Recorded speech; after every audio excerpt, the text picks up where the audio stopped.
আপনার কি মনে পড়ে ছোটবেলায় সাঁতার কাটা কিভাবে শিখেছেন?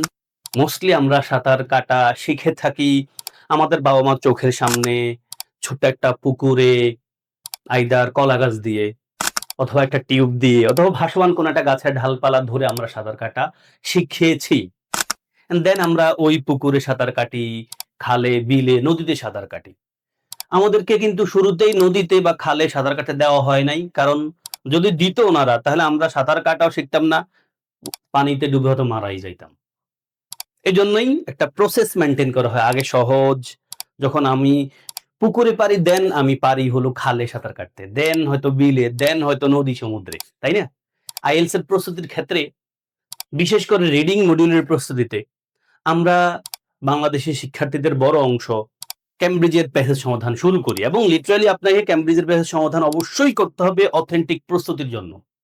কিন্তু বড় অংশ শিক্ষার্থীর জন্য ক্যামব্রিজের বই সমাধান করাটা ওই সাঁতার কাটা শেখার মুহূর্তে নদীতে সাঁতার কাটার মতো। শুরুতে আপনাকে আমাকে সহজ সেন্টেন্স দিয়ে একটা প্যাসেজ লিখা, এই প্যাসেজটা সমাধান করার অভ্যাস তৈরি করতে হবে। নিজে কনফিডেন্ট হয়ে যেতে হবে, দেন আমাকে ক্যামব্রিজের বই সমাধান করতে যেতে হবে। এটা যদি না হয় তবে দেখবেন আপনি ক্যামব্রিজের বইয়ের একটার পর একটা শুধু সমাধান করেই যাচ্ছেন, আপনার কোনো ইমপ্রুভমেন্ট হচ্ছে না। আপনি মূল পরীক্ষায় অবশ্যই প্যাসেজের প্রশ্ন বা প্যাসেজ কমন পাবেন না।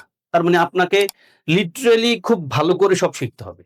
এবং আমরা যে সিরিজের ক্লাস নিচ্ছি, এই সিরিজের মূল টার্গেট হলো যারা খুব উইক কিন্তু আসলে নদীতে বা সমুদ্রে সাঁতার কাটা শিখতে চান, মানে ক্যামব্রিজের বইয়ের প্যাসেজগুলো খুব কনফিডেন্টলি সমাধান করতে চান, মূল পরীক্ষা ভালো করতে চান, তাদের জন্য। আজকে আমরা একটা প্যাসেজ সমাধান করব যেখানে আমরা ট্রু ফলস নট গিভেন সমাধান করব।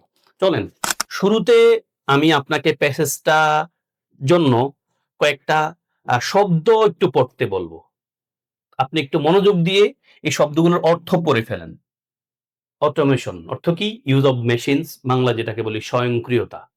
তারপর রিশেপ দ্য ওয়ার্ক ফোর্স, মানে change the way people work, কর্মক্ষেত্রের পরিবর্তন। এই সবগুলো শব্দই বা এক্সপ্রেশনে আমাদের প্যাসেজে আছে, যেন আপনি সহজে প্যাসেজটা বুঝতে পারেন, সেটার জন্যই এগুলো আগে দেখাচ্ছি। Then routine and repetitive task. Repetitive শব্দটা আমরা আইএলটিএস রাইটিং এও লিখতে হয় এবং বানানটা ইম্পর্টেন্ট। তার মানে যেই কাজটা আমরা নিয়মিত করি এবং বারবার করি। তারপর ইউনিকলি হিউম্যান ট্রেটস, মানে কি স্পেশাল হিউম্যান অ্যাবিলিটিস, মানুষের বিশেষ বৈশিষ্ট্য। দেন ইমোশনাল ইন্টেলিজেন্স, আবেগ বোঝা ও নিয়ন্ত্রণ করার ক্ষমতা। Then critical thinking, logical and careful thinking, বাংলায় বলে যুক্তিপূর্ণ ও চিন্তাশীল মনোভাব। তারপর পড়েন training programs, flexibility, mass unemployment, mass মানে খুব করে, আনএমপ্লয়মেন্ট মানে চাকরি নাই, মানে ব্যাপক বেকারত্ব। ট্রানজিশন মানে জানেন পরিবর্তন। আনপ্রিপেয়ার্ড মানে অপ্রস্তুত বা প্রস্তুত নয়। And the last one is rapid technological change, প্রযুক্তির দ্রুত পরিবর্তন। এই হলো কয়েকটা বেসিক ওয়ার্ড যেগুলো আমরা প্যাসেজে পাবো। আসেন আমরা এবার প্যাসেজের সমাধান করব। প্যাসেজের টাইটেল হলো the future of work, automation and human skills. এই প্যাসেজটা সমাধান করতে যখন শুরু করব আমরা, তখন আমার প্রথম কথা থাকবে, আগে প্যাসেজ একটু দেখেন প্লিজ। এ হলো আমাদের প্যাসেজ, শুরু হয়েছে এখান থেকে। আমাদের ১ ২ ৩ ৪ চারটা কোয়েশ্চেন আছে। চারটা কোয়েশ্চেনের আপনি ট্রু বলবেন, ফলস বলবেন নাকি নট গিভেন বলবেন। আপনি ট্রু মানে হলো এই কোয়েশ্চেনের সাথে প্যাসেজের মিল আছে, ফলস মানে কোয়েশ্চেনে যা বলছে প্যাসেজের সাথে মিল নাই, আর নট গিভেন মানে হলো কোয়েশ্চেনে যা বলছে এই জাতীয় কোনো কথাবার্তা প্যাসেজে নাই। আমি আপনারে পড়াবো, তার আগে আপনি মোটামুটি ৪ মিনিট সময় নেন। ৪ মিনিট সময় আমার এই ভিডিওটা পজ করেন। পজ করে আপনার মতো আপনি উত্তরগুলো নিয়ে ভাবেন, খাতায় লিখেন।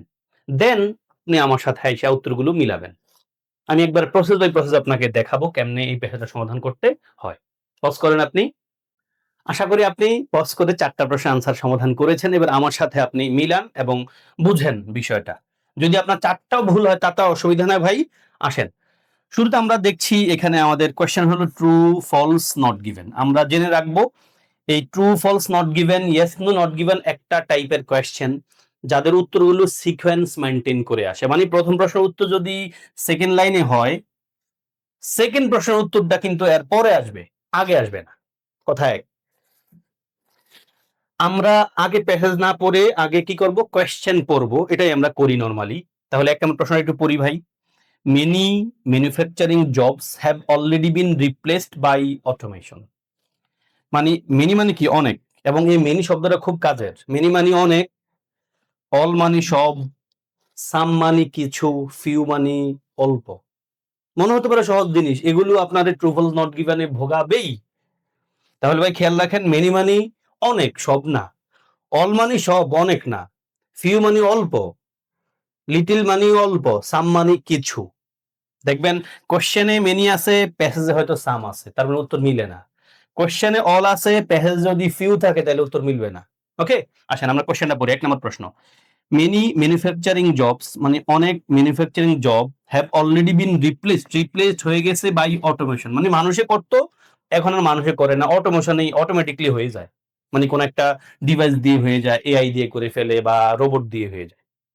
এখন এই কথাটা আমাদের কোথায় আছে? ম্যানুফ্যাকচারিং জব যদি আমরা কিওয়ার্ড ধরি, আসেন শুরু করি শুরু থেকে।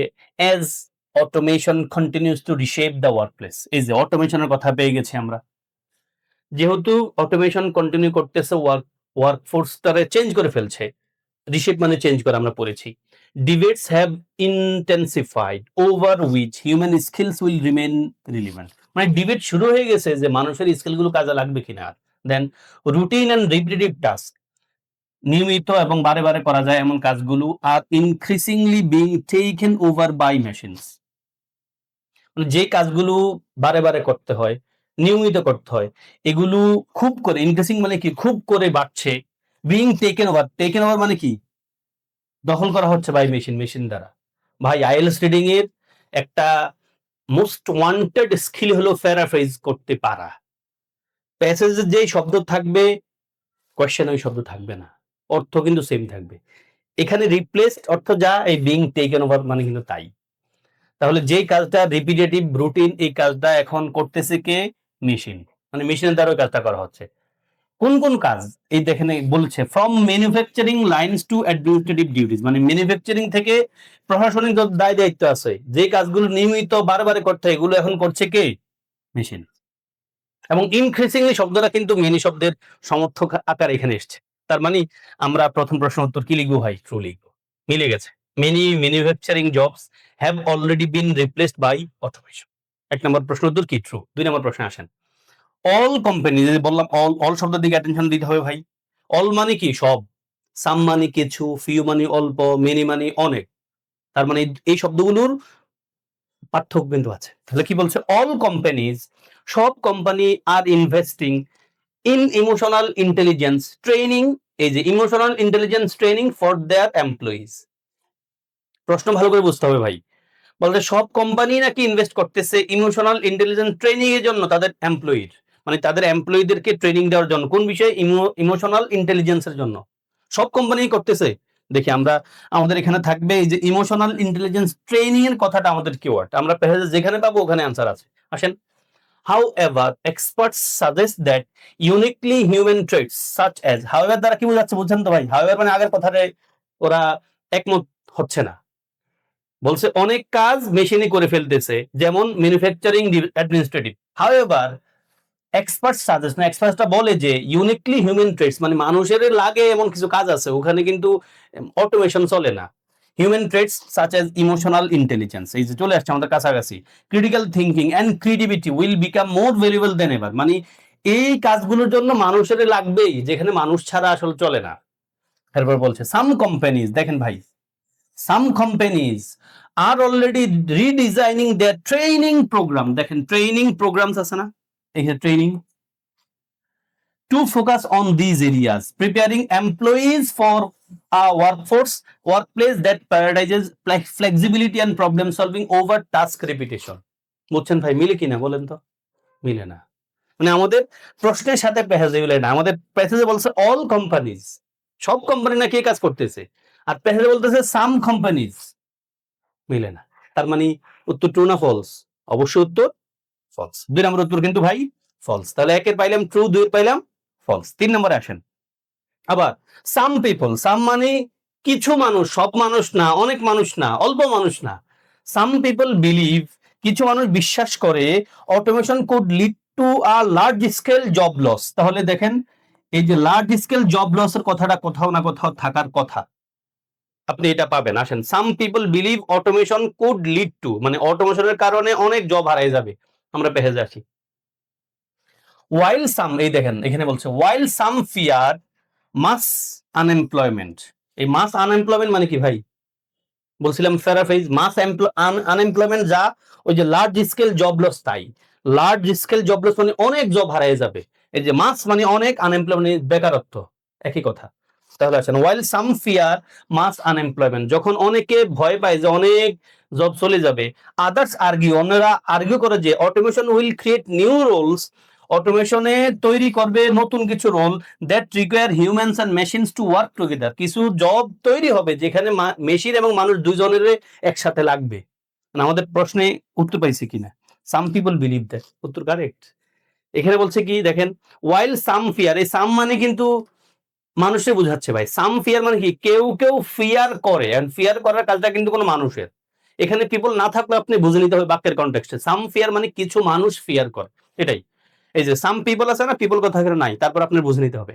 তাহলে সাম ফিয়ার মাস আনএমপ্লয়মেন্ট, এই কথা ট্রু। অ্যাগেন 3 নম্বরের উত্তর কিন্তু ট্রু। 4 আসেন, the passage explains exactly how, exactly মানে কি একবারে ঠিকঠাক যেমনি তেমনি, the passage explains exactly how machines and humans will share task in the future, মানে প্যাসেজে নাকি এক্সপ্লেন করছে কেমনে মানুষ এবং হিউম্যানে একসাথে তাদের কাজ করবে ভবিষ্যতে। তাহলে আমরা একটা কথা এখানে পাইছি, এই যে মানুষ এবং মেশিন একসাথে কাজ করবে। এখন এক্স্যাক্টলি কেমনে করবে এই কথাটা প্যাসেজে নাকি বইলা দিছে, আমাদের কোশ্চেনে বলছে। এবার প্যাসেজে আমরা আসি। Others argue that automation will create new roles that require humans and machines to work together. এতটুকু পাইছি। এবার আসলে কেমনে করবে একসাথে ফিউচারে কথা আছে কিনা দেখি তো। The transition though may not be smooth, এই যে তার মানে কয় না ভাই, উল্টা কথা বলতেছে। এখানে বলছে এক্স্যাক্টলি কেমনে করবে ফিউচারটা বলছে, আর এখানে বলছে দ্য ট্রানজিশন। এই যে ট্রানজিশন কোনটা, মেশিন আর মানুষ একসাথে করবে এটার কথা বলছে। The transition though may not be smooth, smooth হবে না, specially in sectors unprepared for rapid technological change. তার মানে প্যাসেজে বলছে, কোশ্চেনে বলছে এক্স্যাক্টলি বইলা দিছে কেমনে এই দুই গ্রুপের মানুষ একসাথে কাজ করবে, আর প্যাসেজে বলছে না কেমনে হবে আমরা এখনো জানি না। The transition may not be smooth, specifically বলে দিছে যে কেমনে হবে সেটা জানি না, এখানে বলছে এক্স্যাক্টলি বলে দিছে কেমনে হবে, তার মানে মিলে না। তার মানে আমাদের 4 নম্বর উত্তর কি ভাই, ফলস। প্রথম উত্তর পাইছি আমরা ট্রু, সেকেন্ড উত্তর পাইছি কি ভাই, ফলস। প্রশ্ন আছে অল কোম্পানিজ, পেজ আছে সাম কোম্পানিজ। থার্ড উত্তর পাইছি ট্রু, ফোর্থ উত্তর পাইছি अगेन ফলস। কার কয়টা হয়েছে আমাকে কমেন্টে জানাবেন। আর এরকম ক্লাস কি আরো দিব কিনা আমি আমারে জানান দ্রুত। আপনাদের রেসপন্সের উপর ভিত্তি করেই আমি এরকম আরো কিছু ক্লাস নিব, দেন আমরা ডিরেক্ট ক্যামব্রিজের প্রেসেস গুলো সমাধান শুরু করব। আসসালামু আলাইকুম ওয়া রাহমাতুল্লাহ।